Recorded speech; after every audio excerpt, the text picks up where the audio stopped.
Hello, everyone, and welcome in to another episode of the Bet On Me podcast. It is Monday, February 14th, Valentine's Day, and the day after the Super Bowl. Guys, I hope you're having a good day. I hope you got flowers, you're sending flowers, you're getting chocolates, you're spending this day, this evening with that special someone, no matter who that special someone is.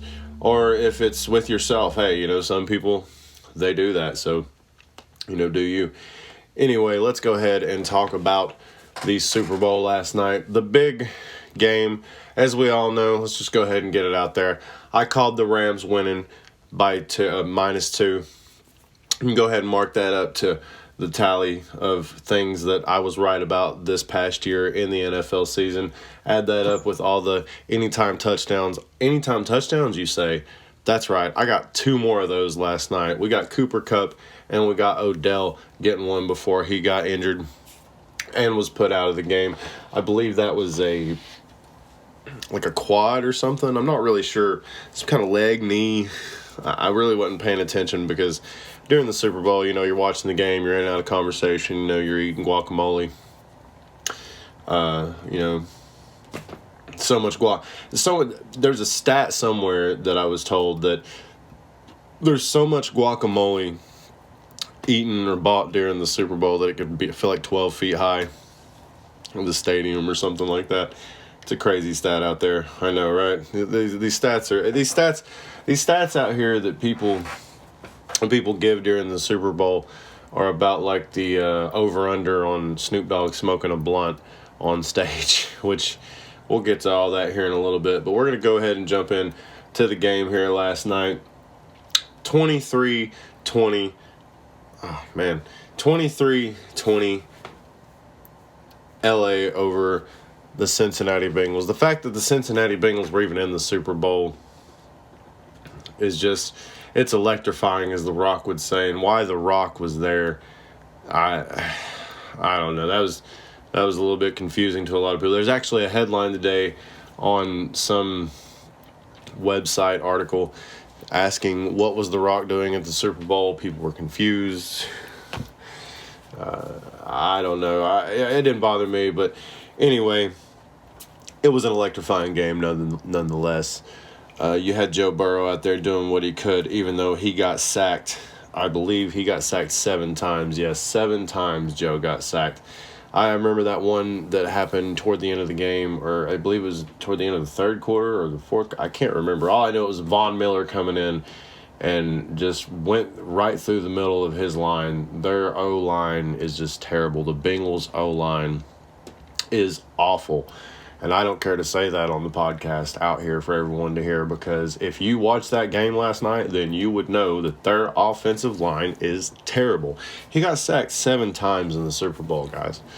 And I'm like, I guess you're thinking, wow, 7, that's a lot, but it's not. But you got to think about when these happened. These were key possessions. These are third downs that they needed to convert on. Most of these happened on.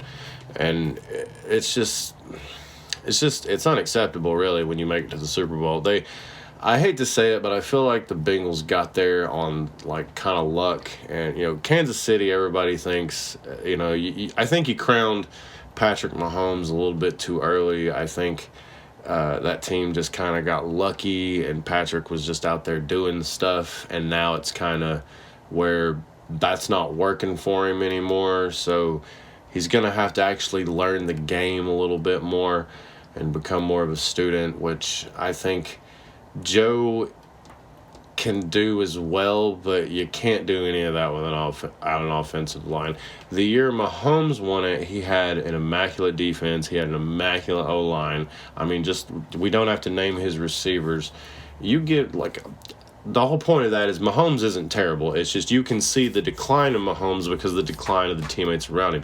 When you start paying somebody $500 million for 10 years, you take away money that you can bring in other assets to the team, which people think offensive lines, that's a part of the game that people don't really pay attention to, but it's a huge part of the game. It's a huge part of the game because these sacks came at key points during this game, key third downs that could have got them in position to at least, win the game. And toward the end there, they should have let them score. That way they could have went down, at least had a shot at it. But I don't know. They did what they did. Odell got his. Cooper Kupp got his. You know, Joe Burrow did pass for 263 yards. He had one touchdown, and, you know, Matt Stafford passed for 283 yards, which I told you guys to take the over of 250. I told you to take that. I knew that was going to happen. It's Matt Stafford. It's, you know, his first trip. He played, I think it was 12 seasons in Detroit and didn't get to the play. I mean, if he did get to the playoffs, he didn't win a playoff game, but I know he didn't ever win a playoff game in Detroit. Like, they never won a playoff game. They may have gotten there once or twice, but they never won. And that's crazy because Matt Stafford is a damn good quarterback. But, you know, I'm a huge Joe Burrow fan. You know, Big Dick Joe. The legacy lives on. Next year they're going to come back. The team was like, they only had like 4 wins last year, and now they're in the Super Bowl. Let's go. You know what I mean? This is not a time to be sad if you're a Cincinnati Bengals fan and a supporter of them at all. This is time to be happy and be just ecstatic that you have a team and a quarterback and weapons, and all you got to do is just add a couple more pieces. And, you know, I think if you give Joe Burrow an O-line, they're definitely, that game ends a little bit differently. I mean, it was already close. I mean, it's crazy because you want it to, you feel like he didn't have enough chance. I feel like he didn't have enough of a chance because he was running for his life half the time. So, I don't know. That's just my opinion, but I'm a Big Dick Joe fan, or I'm sorry, a Joe Burrow fan. I need to stop saying that, apparently. You know, it's kind of something I've hung up on, and I need to quit calling him that. It's Joe Burrow. It's just, you know, it's just the legend of Joe Burrow and the things that he does. And, you know, we're still going to smoke a stick for Joe out there for at least getting the Bengals to the Super Bowl, putting them on the map. You know, it's a really good job that he did there with that team, even making it there. But the LA Rams getting it, you know, getting a ring there in front of all of them out there in LA, all the celebrities. It was crazy. It was a packed house. Seemed to be enjoying themselves. As for the halftime show, I enjoyed the halftime show. I know some people didn't like the halftime show. They thought it wasn't, you know, the performance wasn't really all that big of a performance. It was just people kind of standing on a stage, you know, singing, rapping, whatever it may be. But, you know, I liked it. I thought it was good. But, you know, I'm 35. I grew up when those musicians were, you know, coming out and they were selling their, you know, millions of records. I was in high school when all that was going on, so that's why I enjoyed it. But, you know, Snoop didn't smoke a blunt on stage, and Dre is the one who said the first word. I know people won some money off that. The first person singing, and Snoop didn't smoke a blunt on stage. I forget what the over-under on that was, but just some crazy bets. Oh, yeah, and the Gatorade color was blue. That was plus 400. I remember that one. That was plus 400. But, yeah, it was a good performance. If you liked it or not, hey, if you liked it, let me know. Let me know in the comments. If you're listening on YouTube, let me know in the comments if you liked the Super Bowl halftime show.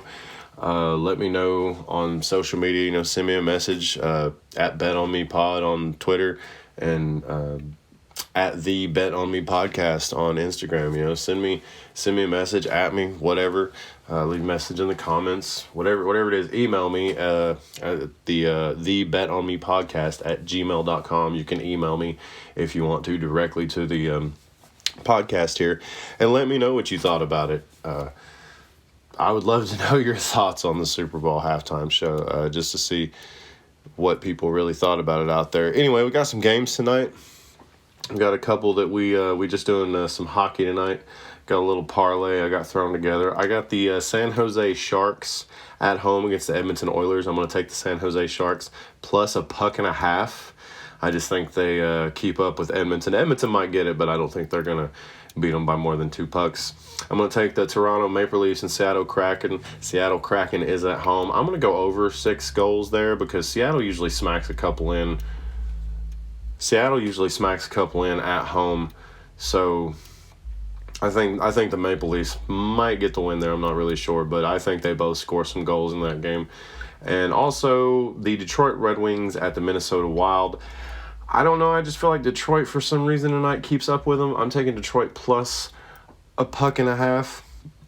I just think Detroit could go in and get the win tonight, but I'm not sure about that. But I do think they keep up with them. I think they don't win by less than a puck, so I got them at plus puck and a half on the puck line there. So we got Detroit Red Wings plus puck and a half, Toronto Maple Leafs, Seattle Kraken over 6 pucks scored in the game, and San Jose Sharks plus a puck and a half on the game there against the Edmonton Oilers. Guys, that is all the time I have for today. Thank you so much for listening. Make sure you like, share, follow, subscribe, all that good stuff. Leave comments in the comments section.